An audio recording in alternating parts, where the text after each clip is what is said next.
আসসালামু আলাইকুম ফ্রেন্ডস। আজও বাজার নেগেটিভ ক্লোজ করেছে। শেয়ার বাজারে বিনিয়োগ ঝুঁকিপূর্ণ, তাই জেনে বুঝে নিজের ইচ্ছায় বিনিয়োগ করুন। আমার এই আলোচনা কখনই আপনার বাই বা সেল নির্দেশ প্রদান করে না। আমাদের আজকের আলোচনার বিষয় Safko Spin, Style Craft, Assalam Craft, SP Ceramic, Dorin Power, EPGL, KPCL, First Fine, Delta Spin, Lovello. এই যে 10টা স্টক, সবগুলি নিয়ে আমি আজকে কথা বলে শেষ করতে পারবো এর গ্যারান্টি নেই, ভিডিও বড় হয়ে যায়। যাই হোক, আমি চেষ্টা করব।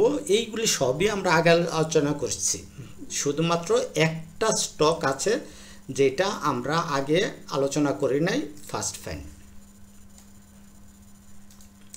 ফাইন। সো এগুলি নিয়ে এই যে 23 তারিখে আমরা সাবকো স্পিন নিয়ে কথা বলছি, স্টার ক্যাপ নিয়ে কথা বলছি, তারপরে আমরা অ্যাসালাম নিয়ে 20 তারিখে কথা বলছি, এসপি সিরামিক নিয়ে 20 তারিখে, ডোরিন পাওয়ার নিয়ে 26 তারিখে কথা বলছি। এইগুলি নিয়েও কথা বলছি, ডেটগুলি মনে নেই। গতকালকে ডেল্টা স্পিন নিয়েও কথা বলছি, পিজিএল নিয়ে কথা বলছি, লাভেলো নিয়ে গতকালকে কথা বলছি। ঠিক আছে, আসেন আমরা আমাদের মূল আলোচনায় যাই। মূল আলোচনায় যাওয়ার আগে আমরা বাজারের ইন্ডেক্স এবং কোন সেক্টরগুলি কি পজিশন আছে এগুলি আমরা দেখব। আজকে আমাদের বাজার কি করছে? 17.7 পয়েন্ট নেগেটিভ করছে, যা গতকালকে ছিল 17.17, মেবি 17.17। বাট ব্যাপারটা কি হলো, প্রতিদিনই কন্টিনিউ আমাদের ইন্ডেক্স পড়ছে তো পড়ছে। এদিক দিয়ে আমাদের টেক্সটাইল সেক্টর বরাবর মতো গতকালকের মতো আজকেও 1 নম্বরে, 2 নম্বর আমাদের ইঞ্জিনিয়ারিং সেক্টর, আর 3 নম্বরে আছে আমাদের মিউচুয়াল ফান্ড। এই মিউচুয়াল ফান্ড আমাদের ছিল গতকালকে 7 নম্বরে, 7 নম্বর থেকে আমাদের 3 নম্বরে উঠে আসছে মিউচুয়াল ফান্ড। তাহলে আমরা ধরে নিতে পারি টেক্সটাইল সেক্টর, ইঞ্জিনিয়ারিং সেক্টরগুলির সামনে একটা মুভমেন্ট আসতে পারে। পাশাপাশি কয়েকদিন পরপরই আমাদের মিউচুয়াল ফান্ডগুলি 1, 2, 3-এর মধ্যে ঢুকে যায়, এবং ইন্স্যুরেন্স সেক্টরও আছে, আর ফার্মাসিউটিক্যাল তো সবসময় ভালো করতেছে। তো আসেন আমরা দেখি আজকে টপ 10-এর কী অবস্থা। আমরা টপ 10 বা টপ 20 দেখতে গেলে দেখি আমাদের মাগুরা 1 নম্বর পজিশনে আছে, তারপরে ফার্স্ট ফাইন মানে ফাইন্যান্স সেক্টর, তারপর মনোস্পুল, এটাও পেপার সেক্টর, কেডিএস আমাদের টেক্সটাইল সেক্টর, তারপরে আর কি আছে আমাদের এই যে মুজাফফর হোসেন স্পিনিং মিল, এটাও আমাদের টেক্সটাইল সেক্টর, প্রভাত ইন্স্যুরেন্স সেক্টর, এগুলি আর কি। যাই হোক, ব্যাপার হলো এই হলো অবস্থা যে টেক্সটাইল সেক্টর এখনও ফুরিয়ে যায় না, টেক্সটাইল সেক্টর সামনে আসার চেষ্টা করতেছে।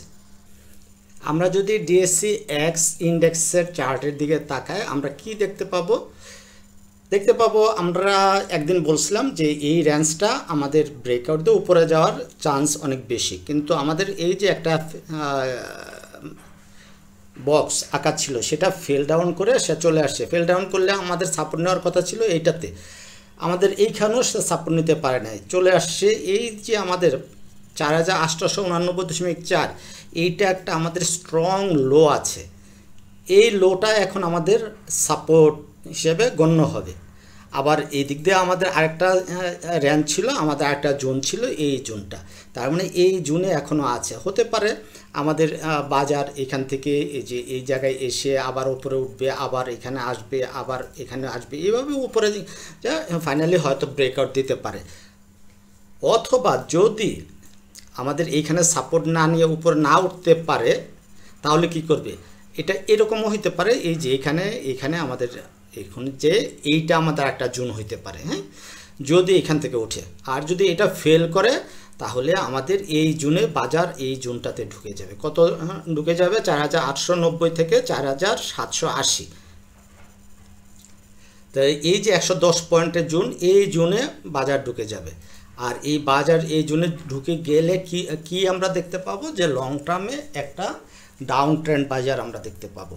তাহলে long term down trend, already তো আমাদের বাজার ডাউন ট্রেন্ডে আছে। তাহলে আমাদের যে প্রেশার মানে যেই ভয়, সেই ভয়গুলি আস্তে আস্তে ধীরে ধীরে আরও দীর্ঘায়িত হতে থাকবে। তো আমরা এত প্যারায় নিতে চাই না। আমরা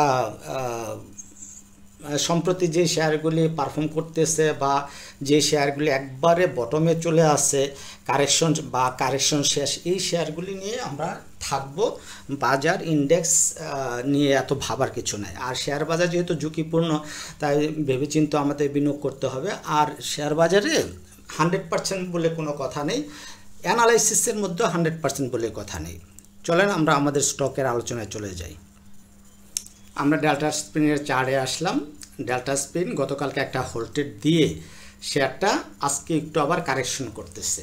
তার মানে আমরা যারা নিচে কিনছি, আমাদের স্টপ লস পয়েন্ট কোথায় আমরা জানি। আমাদের স্টপ লস পয়েন্ট এই যে MA20, আমরা MA20 ধরে আমরা শেয়ার বাই সেলের আমরা ডিসিশন নিছি এবং এইটাকে আমরা স্টপ লস পয়েন্ট আমরা মানি।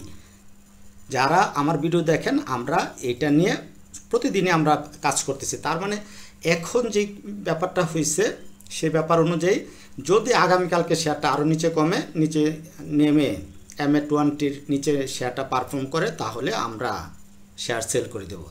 আর যতক্ষণ উপরে থাকবে আমরা শেয়ার ধরে রাখব। আর যদি আমরা MA50-কে প্লট করি, তাহলে কি দেখব, এখনও MA50-র উপরে শেয়ার যায়নি। দেখেন MA50-তে আজকে টাচ করে শেয়ার রিজেকশন পেয়েছে। তার মানে এটাকে সে MA50-কে অনার করছে। এখন এখানে সে ওঠানামা করতে পারে। ওঠানামা করে যদি শেয়ারটা MA50-র উপরে ব্রেকআউট দিয়ে দেয়, তাহলে আমরা MA50-কে স্টপ লস হিসেবে আমরা তখন কাউন্ট করব। মনে রাখবেন, আমি যে কথাগুলি আপনাদের বলি, এই কথাগুলি যদি আপনারা মানেন, আশা করি আপনারা অন্যদের চেয়ে বেটার থাকবেন, পারফর্ম করতে পারবেন, বাজার থেকে প্রফিট নিতে পারবেন। লস ছোট হবে, প্রফিটের পরিমাণ বড় হবে ইনশাল্লাহ। আসেন আমরা পরবর্তী স্টকে চলে যাই। কোনটা? ডোরিন পাওয়ার। ডোরিন পাওয়ার নিয়ে গত 26 তারিখে আপনাদের সাথে কথা বলছিলাম। 26 তারিখে কি কথা বলছিলাম? এই হলো আমাদের 24 তারিখ, 25, 27, এই দিনের পরে আমরা কথা বলছিলাম যে ডোরিন পাওয়ার এটা একটা আমাদের সাপ্লাই মানে প্রফিট টেকিং জোন। এই যে প্রফিট টেকিং জোন, ডোরিন পাওয়ার যেহেতু এই 24 তারিখে এখানে টাচ করে পড়ছে, তার মানে ডোরিন পাওয়ারটা কারেকশন করতে পারে, সম্ভাবনা আছে। অথবা সেখানে কারেকশন না করে ডোরিন পাওয়ারটা এই জায়গায় উঠে তারপরে কারেকশনে এসে আবার এই জায়গায় এসে সাপোর্ট নিয়ে শেয়ারটা উঠতে পারে। উঠে এই ব্রেকআউট করলে ডোরিন পাওয়ার আমরা কত 50 টাকা, এইটা মনে হয় আমাদের টার্গেট দেওয়া ছিল 45 টাকা থেকে 50 টাকা আমরা পেতে পারি। শর্ত হলো এখান থেকে ব্রেকআউট দিতে হবে। আর যদি ব্রেকআউট দিতে না পারে, তাহলে কি করবে ডোরিন পাওয়ার? এখানে ডাবল টপ ক্রিয়েট করবে, এরকম একটা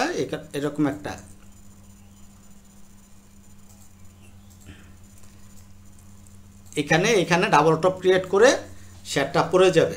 দেখেন ডোরিন পাওয়ার কি হলো, কারেকশন করে আজকেও সে এই জোনটা সে পার করতে পারলো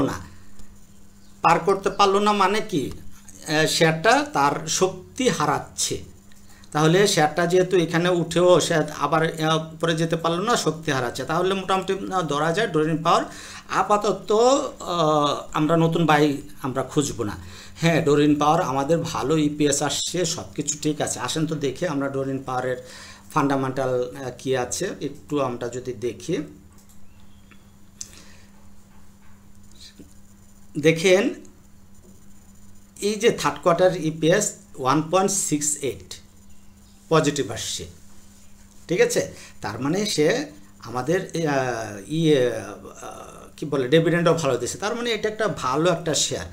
তো ভালো একটা শেয়ার হলেও আমরা যেহেতু টেকনিক্যাল অ্যানালাইসিস অনুযায়ী শেয়ারটা এখনও ব্রেকআউট করে না, তাহলে আমরা অপেক্ষা করব।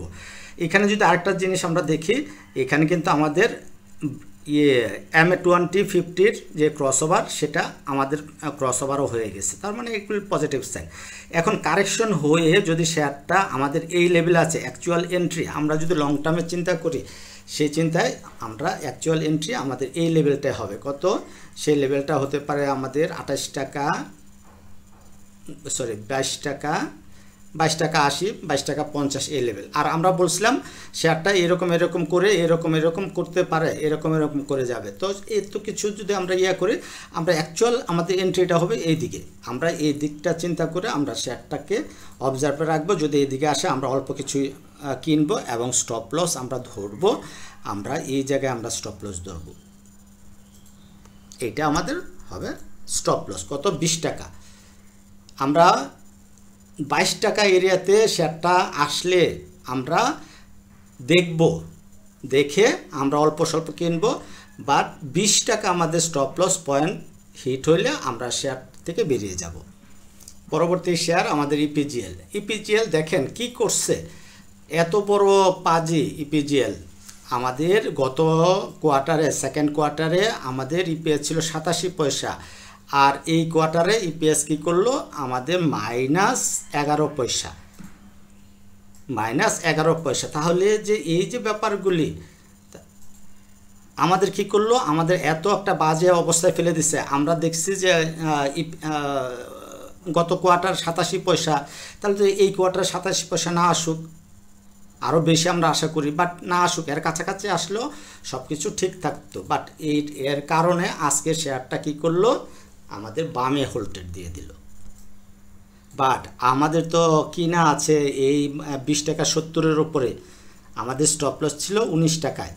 তো 19 টাকা আমাদের স্টপ লস হিট হয় না। বাট ইপিএস খারাপ কারণে এই যে 19 টাকা আসবে না এর কোনো নিশ্চয়তা নেই। আজকে যারা স্টপ লস নিচ্ছেন বা প্রফিট টেক করছেন তারা ঠিক আছেন, আর যারা এখনও ধরে রাখছেন তারা আগামীকালকে অবশ্যই শেয়ারটা থেকে বেরিয়ে যাবেন। লস বুক করবেন না, মানে লস যদি ছোট হয়, ছোট লস আপনারা নিয়ে নেবেন। তারপরে যখন আবার নতুন করে প্ল্যান করা যাবে, হতে পারে আমাদের এই যে প্যাটার্নটা, এই প্যাটার্নটা ভ্যালিড থাকতে পারে। এখানে এসে এই 19 টাকার আশেপাশে এসে আবার শেয়ারটা উঠেও যেতে পারে, কিন্তু আমরা ওগুলিতে যাব না। যেহেতু নেগেটিভ ইপিএস আসছে, সেই হিসাবে শেয়ারটা যত তাড়াতাড়ি শেয়ারটা থেকে বেরিয়ে যায় তত তাড়াতাড়ি আমাদের জন্য মঙ্গল হবে।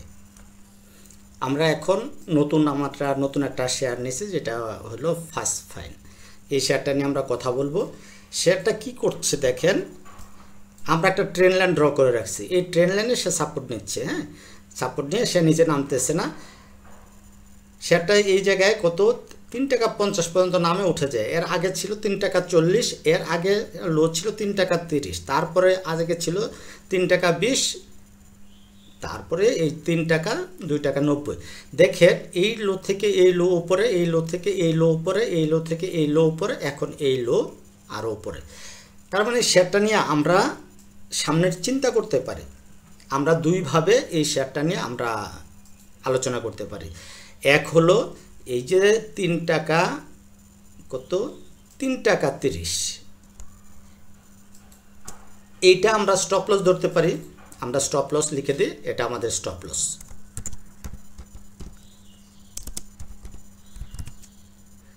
হ্যাঁ, এটা আমাদের স্টপ লস পয়েন্ট। হ্যাঁ, তো এই স্টপ লস পয়েন্ট ধরে আমরা শেয়ারটাতে আগামীকালকে এন্ট্রি নিতে পারি 3 টাকা 50, 3 টাকা 40, যেখানে যত কমে পাওয়া যায়। 3 টাকা 40-এ যদি আমরা পাই আমাদের জন্য ভালো।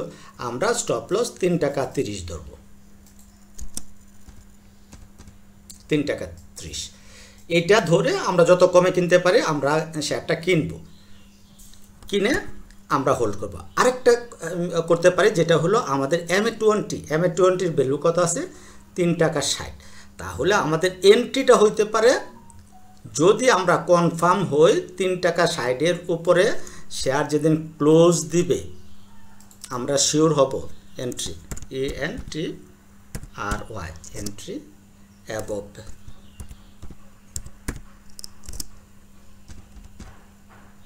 3 টাকা 60।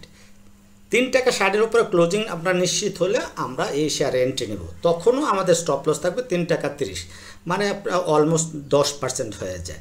আমরা যদি ভলিউম প্লট করি, আমরা ভলিউম দেখব একবারে ড্রাই হয়ে আছে ভলিউম।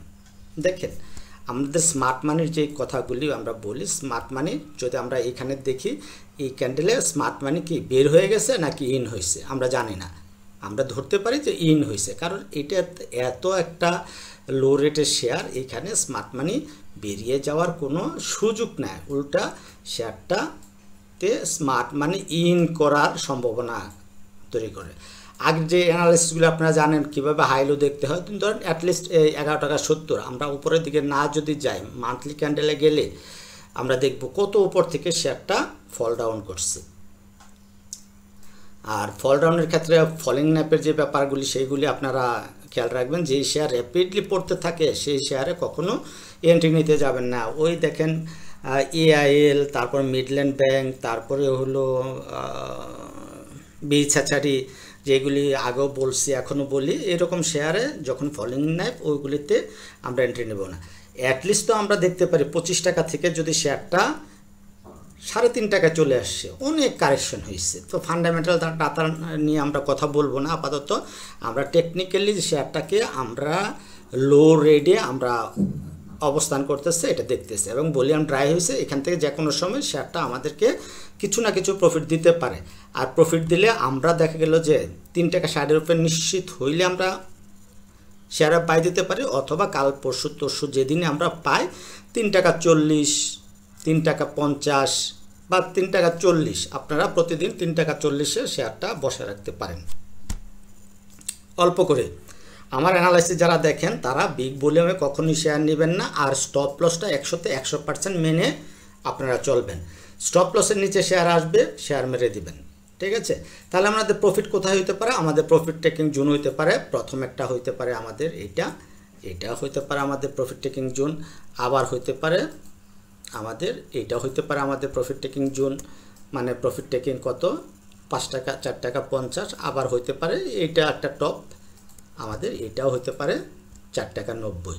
তার মানে আপাতত আমাদের এই 4 টাকা 90 পর্যন্ত হিসাব করে আমরা শেয়ারটাতে এন্ট্রি নিতে পারি। তাহলে 4 টাকা 90ও যদি হয় তাহলে আমাদের প্রফিট কত পার্সেন্ট হয়? আমরা যদি এখান থেকে ধরি 4 টাকা 90, অলমোস্ট 40-45% প্রফিট। তাহলে একটা শেয়ার থেকে যদি আমরা 45% প্রফিট আমরা গেইন করতে পারি তাহলে তো আর সমস্যা নেই। তার মানে আমরা প্রফিটের ধারাবাহিকতায় ফিরতে পারবো। আসুন আমরা এখন কেপিসিএল নিয়ে কথা বলি।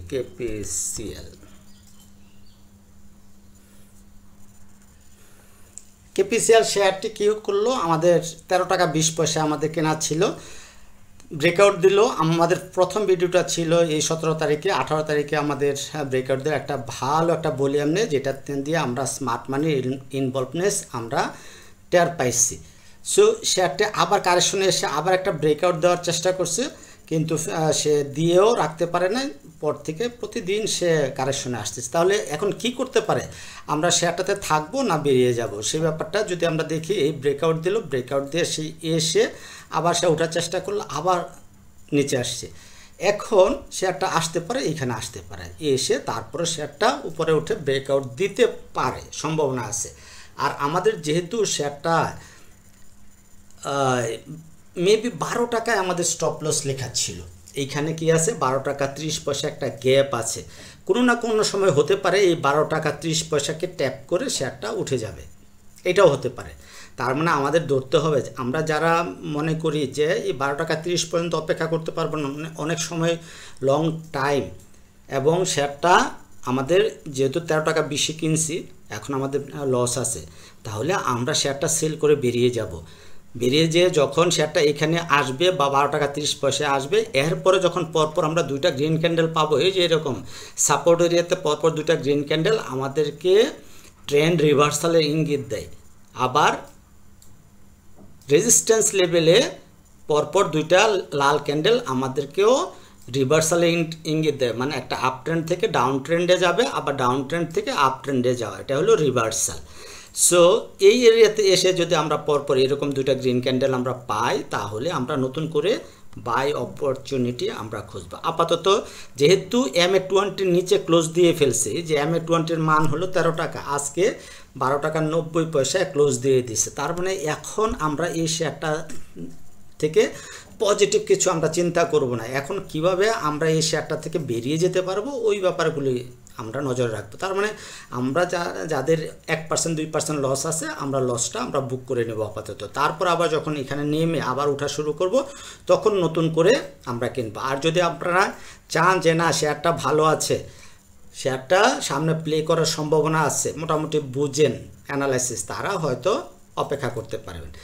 কি আছে দেখেন, আমরা এই যে আরএসআই একটা ট্রেন্ড লাইন আমরা ড্র করি, এই দেখেন আপনাদের জন্য আরএসআই একটা ট্রেন্ড লাইন ড্র করে দিলাম।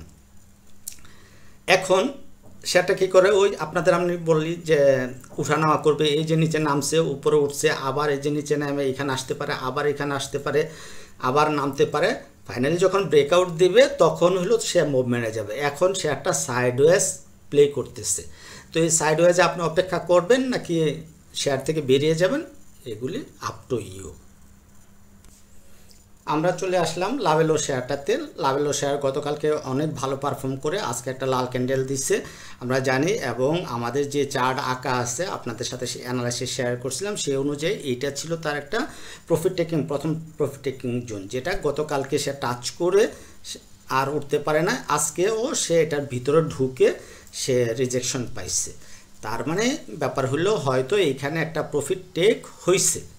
আগামীকালকে যদি একটা পজিটিভ ক্যান্ডেল দিয়ে আজকের এই ক্যান্ডেল হাই 33 টাকা 60 পয়সা, মনে রাখবেন এই ব্যাপারটি আপনি খেয়াল রাখবেন, এই 33 টাকা 60 পয়সা, 33 টাকা 60 সরি 83 টাকা 90 পয়সা, এই 83 টাকা 90 পয়সা মানে 84 টাকা।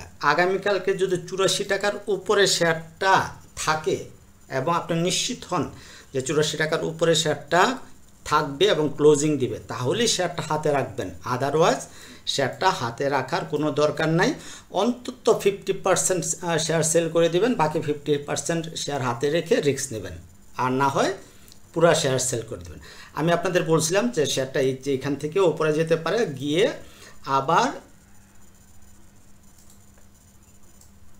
সে এইখানে এসে মানে এই যে এখানে রেজিস্ট্যান্স ফেস করে এইখানে এসে আবার সাপোর্ট নিয়ে শেয়ারটা যখন উঠবে তখন আমাদের এই দ্বিতীয় টার্গেটটা আমাদের মিট আপ হবে হয়তো। তার মানে এখনও আমরা সন্দেহ পোষণ করছি এটা সে ব্রেকআউট দিতে পারবে কিনা। তার মানে ব্রেকআউট দেওয়ার আগে তার একটা রিটেস্ট লাগবে, এইখানে রিটেস্ট করে শেয়ারটা যদি উঠে যায় এবং এই যে 84 টাকা পার করে, তাহলে শেয়ারটা থেকে আমরা এই 88 টাকা থেকে 90 টাকা পর্যন্ত প্রফিট পাওয়ার আমরা চান্স খুঁজব। আশা করি ব্যাপারটা বুঝতে পারছেন। আর সাথে সাথে যদি আমরা যে আরএসআই ব্যাপারগুলি দেখি, দেখেন আরএসআইয়ের কথা বলছিলাম, এই যে উঠছে নামছে, এইখানে গিয়ে সে আবার একটা রিটেস্ট করবে। তার মানে এখানে যাওয়ার আগে আজকে সিমটম দেখাচ্ছে এতটুকু সে যাবে না, না যায় আর একটু এই 50 পর্যন্ত আরেকটা আবার আসতে পারে, সম্ভাবনা আছে। এখন আগামীকালকে যদি শেয়ারটা উঠে যায়, এই আরএসআই সাইডের উপরে চলে যায় এবং ওই 84 টাকার উপরে প্রাইস ক্লোজ দেয়, তাহলে একটা পজিটিভ সাইন। আর যদি তা না পারে তাহলে এটা থেকে আমরা বেরিয়ে যাব ইনশাল্লাহ।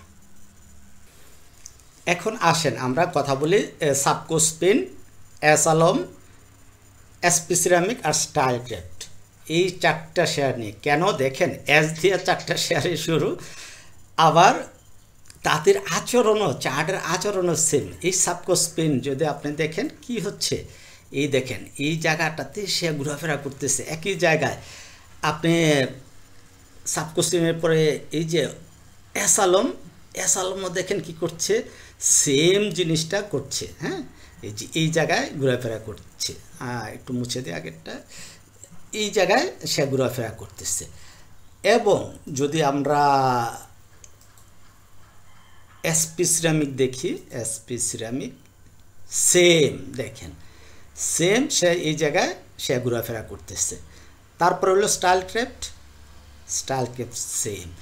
সো এইগুলি নিয়ে যে আমার ভিডিও আছে এইগুলি আপনারা দেখবেন, কয় তারিখে ভিডিও আছে। এই যে এসপি কি সাবকো স্পিন 23 তারিখে ভিডিও দিছি, স্টাইল ক্রাফট 23 তারিখে, 20 তারিখে এস আলম, এসপি সিরামিক 20 তারিখে, দুটা 20 তারিখ 20 তারিখ 23 তারিখ। এই ভিডিওগুলি আপনারা দেখবেন, দেখে ওইখান থেকে বোঝার চেষ্টা করবেন কি আমি বলতে চাইছি। আসেন এখন আমরা একটু এস আলমে যাই, একটা লং চার্টে যাই, এইখানে কি বলতেছে। এই এস আলমের চার্ট আমরা বলছিলাম আমাদের এই সাপোর্ট লাইন, আমরা বলছিলাম যে এইখান থেকে এই চ্যানেলটাতে সে ওঠানামা করতেছে। আমরা এটা ড্রটা এটা আপাতত মুছে দিই, এইটা আমাদের রেজিস্ট্যান্স লাইন ছিল, আমরা আমাদের টার্গেটগুলি মুছে দিই, দরকার নেই আপাতত। এইখানে আমাদের কি আছে, আমাদের MA20 উপরে এখনও যায় না, MA20, তার মানে শেয়ারটা এখনও কারেকশন ফেজে আছে, আমরা এইখানে এই ক্যান্ডেলের সময় আমরা এটার অ্যানালাইসিস করছিলাম, আমি বলছিলাম এই যে এইটার উপরে যদি আমাদের ক্লোজ দেয় তাহলে আমরা এন্ট্রি নেব, তাই না? এই যে 25 টাকা 80 এটাকে পার করতে হবে, 25 টাকা 80 না কত ভুলে গেছি, সঠিক মনে নাই। আমরা বলছিলাম এখানে যদি আরেকটা গ্রিন ক্যান্ডেল দেওয়ার পরে এই ট্রেন্ড লাইনটা ব্রেকআউট দেয় তাহলে আমরা এন্ট্রি নেব, কিন্তু সেটা করতে পারে নাই, না করে সেটা চলে আসছে। এবং কোথায় চলে আসছে দেখেন, আমরা যারা স্মার্ট মানি মানে SMC কনসেপ্ট জানি তারা তো চারটা দেখে বুঝে গেছেন, আর যারা না বুঝি এটা আমাদের অর্ডার ব্লক, এই অর্ডার ব্লকে এসে শেয়ারটা একটা গ্রিন ক্যান্ডেল দিছে, এখানেও কিন্তু আমাদের দিছিল, এটা আমাদের ইয়াতে আরেকটা এই মেডিকেশন ব্লক থেকে আমাদের গ্রিন ক্যান্ডেল দিচ্ছিল, এটাও একটা পজিটিভ সাইন ছিল আমাদের শেয়ারটা উঠে যাওয়ার। তার মানে এই মেডিকেশন ব্লক থেকে উঠতে পারে না, ফেল করছে, এখন আমাদের অর্ডার ব্লক আসছে, এই অর্ডার ব্লক থেকে যদি উঠার চেষ্টা করতেছে, যদি উঠতে না পারে তাহলে শেয়ারটা ফেল করবে, ফেল করলে শেয়ারটা আমাদের এই জুনে চলে আসবে কিন্তু শেয়ারটা। সো বি কেয়ারফুল, আমরা যারা এন্ট্রি নিচ্ছি আমরা আমাদের এই এন্ট্রিটাকে সাকসেস করার চেষ্টা করব, অথবা আমরা স্টপ লস নেব।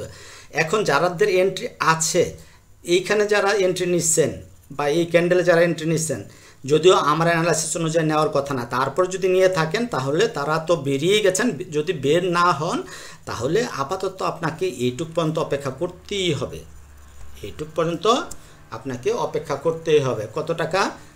17 টাকা 80 পয়সা, এই পর্যন্ত আপনাকে অপেক্ষা করতে হবে। অথবা যেহেতু এখানে আছে শেয়ারটা, খুব একটা বেশি যদি আপনার লস না হয় শেয়ার থেকে বেরিয়ে যাবেন।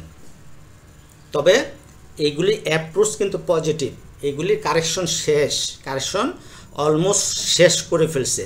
আমরা যদি কি বলে ফিবোনাচি ড্র করি, ফিবোনাচিতে আমরা দেখব, দেখেন একটা গোল্ডেন জোন, এই যে 61.8% অলমোস্ট এইখানে চলে আসছে, তার মানে শেয়ারটা হয়তো আবার নামতে পারে, নামে এখানেও আসতে পারে, নাও আসতে পারে, তার মানে কারেকশন মোটামুটি শেষ। এইখান থেকে একটা প্লে করার একটা চান্স থাকে, কিন্তু নট শিওর, আমি কখনো আপনাদের কোনো কিছু শিওর বলছি না, এটা সম্ভাবনার কথা বলে, অ্যানালাইসিস সবসময় সম্ভাবনার কথা বলে। আমরা যারা ম্যাকডি ইউজ করি, ম্যাকডি দেখি, দেখেন ম্যাকডি লাইনটা সে এসে জিরো লাইনের নিচে এসে আবার সে ওঠার চেষ্টা করতেছে, আমাদের হিস্টোগ্রাম বারগুলি পজিটিভ, মানে লাল থেকে হালকা লাল হচ্ছে, তার মানে একটা পজিটিভ সাইন। আমরা যদি RSI দেখি, RSI কল্পনা করে আমরা এই যে এইভাবে তাকে প্লট করছিলাম যে RSI এরকম, তার মানে সেই RSI আমাদের ট্রেন্ড লাইন ব্রেকআউট করছে, বাট এই ব্রেকআউট থাকবে কিনা, হতে পারে এখানে আবার সে 40-এ আবার টাচ করে তারপরে উঠবে। সো কেয়ারফুল থাকবেন, লস যেন না হয়। তাহলে সাবকো স্পিন, সরি অ্যাসালং গেল, আমরা সাবকো স্পিনকে আমরা দেখে আসছিলাম আগে, না দেখি নাই। সাবকো স্পিনটা দেখেন, যদি আমরা জুম আউট করি, এইটা একটা ট্রেন্ড লাইন, তার মানে এই যে এখানে ট্রেন্ডের উপর যেতে পারে। আবার এটা আমরা যদি অফ করে দেই, বন্ধ করে দেই, এটা বন্ধ করলাম, এগুলো বন্ধ করলাম,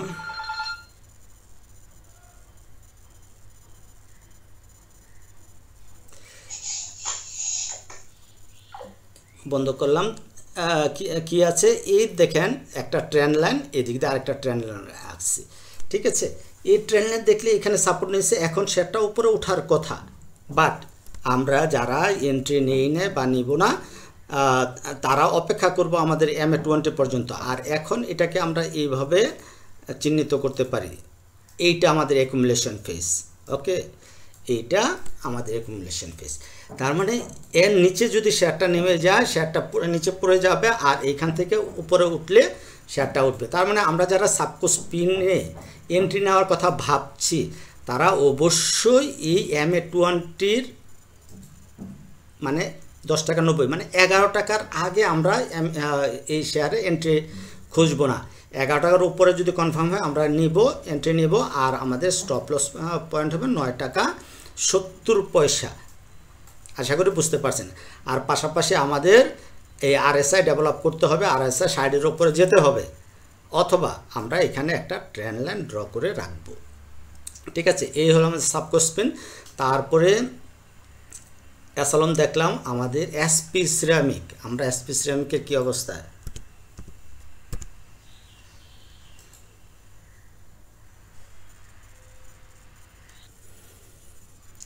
এসপি সিরামিক আমরা চিন্তা করলে আমরা দেখব এসপি সিরামিক এখনও আমাদের বেয়ারিশ কিছু দেখাচ্ছে না। ঠিক আছে, এখনও স্টিল সে আপ ট্রেন্ডে আছে। তাহলে আমরা যারা এসপি সিরামিকে এন্ট্রি নেওয়ার কথা চিন্তা করব, তারা এই যে 24 টাকা 40 মানে 24 টাকা 50 পয়সার উপরে না যাওয়া পর্যন্ত এই শেয়ারে আমরা নতুন করে এন্ট্রি নেব না। আর স্টপ লস তো আমরা বলছি, স্টপ লস তো অলরেডি যেহেতু MA20 নিচে আছে, 50 কাটা যদি প্লট করি তাহলে এই 50, তার মানে শেয়ারটা যদি আমরা 50 চিন্তা করি তাহলে দেখা গেল শেয়ারটা কী করতেছে, যেহেতু কারেকশন করতেছে এই 50 পর্যন্ত আসতে পারে, 20 টাকা 40 পয়সা পর্যন্ত কারেকশন করে শেয়ারটা কিন্তু ব্রেকআউট দিয়ে দিবে আশা করি। আর যারা এখনও মানে স্টপ লস নেয়নি তারা এই যে 20 টাকা 40 পয়সা এইটুকু পর্যন্ত অপেক্ষা করলেও করতে পারেন। বাট যেহেতু 20 টাকা 40 পয়সা পর্যন্ত অনেক বড় রিস্ক হয়ে যায়, এখন আছে 22 টাকা 80 পয়সা আর 20 টাকা 40 পয়সা অনেক বড় রিস্ক, তাহলে আপনারা স্টপ লস নিয়ে নেবেন ছোট, স্টপ লস সবসময় ছোট নেবেন আর প্রফিট করার চেষ্টা করেন বড়। ফাইনালি আমাদের রইল স্টাইলক্রাফট, STY। এই স্টাইলক্রাফট দেখেন, স্টাইলক্রাফট শেয়ারটি এই MA20 সে কাছাকাছি যে আজকেও রেজিস্ট্রেশন পাইছে, তার মানে এইটা আমাদের স্টাইলক্রাফটের, এটা হলো আমাদের অ্যাকুমুলেশন ফেজ। এই ফেজে যতক্ষণ আছে শেয়ারটা ততক্ষণ শেয়ারটা নিয়ে আমাদের ভাবার কিছু নাই। যেহেতু শেয়ারটা একটা সাইডওয়েজ মুভমেন্ট করতেছে, একটা সিগনিফিক্যান্ট কারেকশন শেয়ারটা করছে, আমরা ভাবতে পারি এর উপরে গেলে আমরা শেয়ারটা এন্ট্রি নিব, আর এর নিচে গেলে আমরা শেয়ার নতুন করে আমরা কিনবো না। তার মানে আমাদের নতুন করে কেনার ইচ্ছা হলে আমরা 56 টাকার আগে শেয়ার আমরা কিনবো না। আর যদি এখান থেকে শেয়ারটা পড়ে যায় তাহলে কিন্তু শেয়ারটা এই অ্যাকুমুলেশন ফেজে চলে আসবে। কত টাকা? 42 টাকা থেকে 48 টাকা এই ফেজে চলে আসবে। এবং এই ফেজে যদি আমরা শেয়ারটাকে পাই অবশ্যই শেয়ারটা আমরা লুফে নিব এবং একটু মোটামুটি আমরা কনফার্ম হতে পারবো যে শেয়ারটা থেকে আমাদের প্রফিট করা পসিবল হবে ইনশাল্লাহ। আমার এই ইউটিউবের জায়গায় ফান্ডামেন্টাল কিছু স্টকের অ্যানালাইসিস ভিডিও দেওয়া আছে। আমি নতুন করে আরও কিছু ফান্ডামেন্টাল স্টকের অ্যানালাইসিস ভিডিও আপনাদের দিব। এর মধ্যে মনে করেন নাভানা ফার্মা, বেক্সিমকো ফার্মা, এই দুটো খুবই একটা ভালো হওয়ার চান্স আছে। এইগুলি নিয়েও আলাদা আমি ডেডিকেটেড ভিডিও করব। কনফিডেন্স সিমেন্ট, যেটা কয়েকদিন আগেও বললাম যে হয়তো ইপিএসটা খারাপ আসবে, আজকে দিল কিনা 30 তারিখ তো দেওয়ার কথা নাকি গতকালকে সেও জানি না। তারপর অলিম্পিক, লাফার্স হোলসিম, জিপিএস ইস্পাত, এই যে শেয়ারগুলি এইখানে পাবেন, এক একটা ব্যাপারগুলি এখানে দেওয়া আছে। সো এখান থেকে আপনারা দেখবেন, দেখে আপনারা ওইভাবে প্ল্যান সাজাবেন লং টার্মের জন্য, ফান্ডামেন্টালের লং টার্মের জন্য আপনারা প্ল্যান সাজাবেন। ঠিক আছে, তো ভিডিও শেষ করার আগে আপনাদের কাছে রিকোয়েস্ট রইল, চ্যানেলটি যারা আপনারা চ্যানেলে নতুন দেখছেন আমার ভিডিও, তারা অবশ্যই চ্যানেলটিকে সাবস্ক্রাইব করবেন। আর পুরান যারা 90% দর্শক মানে 90% ভিউয়ার আছেন, যারা আমার ভিডিও দেখেন বাট সাবস্ক্রাইব করেন নাই, প্লিজ সাবস্ক্রাইব করে নেবেন, বেল বাটন অন করে নেবেন, আর লাইক কমেন্ট শেয়ার করবেন বলবেন না। Thanks for watching my video. পরবর্তী ভিডিও দেখার আমন্ত্রণ রইল। আল্লাহ হাফেজ, আসসালামু আলাইকুম।